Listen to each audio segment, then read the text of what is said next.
অনেক দিন পরে একটু ছাদে আসছি। তাহিয়ানের হচ্ছে সিস্টার, তাহিয়ানের আরও কয়েকটা বড় বড় আপি আছে, এরা সবাই ছাদে আসছে, তাই ও আসবে, ওকে নিয়ে একটু আসলাম।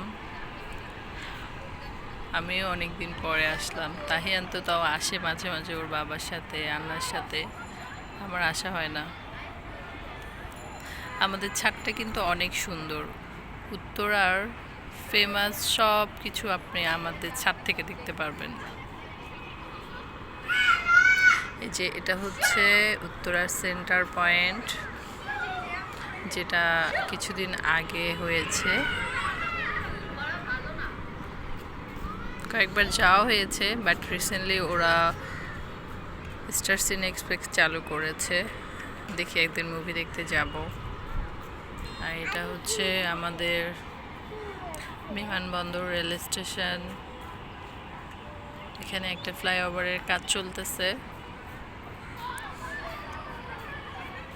আর দূরে দেখা যাচ্ছে হচ্ছে নতুন যে এয়ারপোর্টের টার্মিনালটা হচ্ছে ওইটা।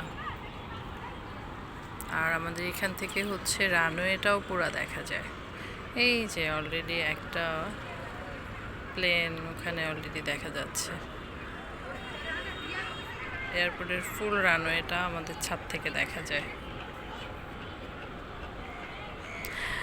সো বুঝতেই পারতেছেন আমাদের ছাদটা কতটা ফেমাস।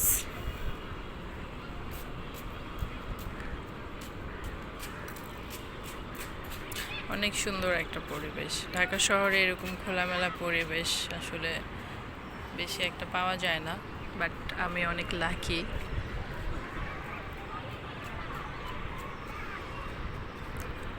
এই সাইডে হচ্ছে নদী আছে, এই নদীর পাড়ে মাঝে মাঝে আমরা ঘুরতে যাই।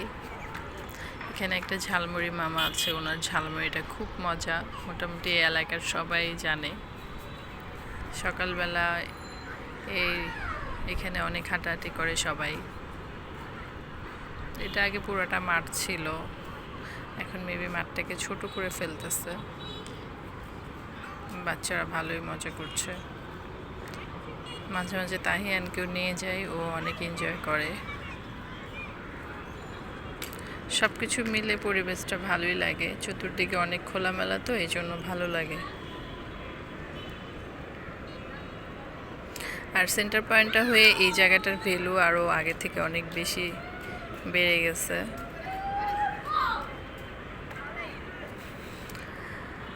তো এই হচ্ছে আমাদের ছাদের এক সাইডের ভিউ। এই সাইডটাই বেশি ভালো লাগে। ওই সাইড থেকে রাজলক্ষ্মীর ওই সাইডটার পুরোটা ভিউ দেখা যায়। ওই সাইডটা, এই সাইডটা একরকম সৌন্দর্য, ওই সাইডটা আরেক রকম। এই বিল্ডিংটা রিসেন্টলি হয়েছে, এখনো কোনো লোক উঠে নাই। বাচ্চারা এটার নাম দিয়েছে স্যান্ডউইচ বিল্ডিং। খুবই ফানি না? আসলে এটা দেখতে পুরো স্যান্ডউইচের মতো। তা এই হচ্ছে আমার আজকের বিকালটা।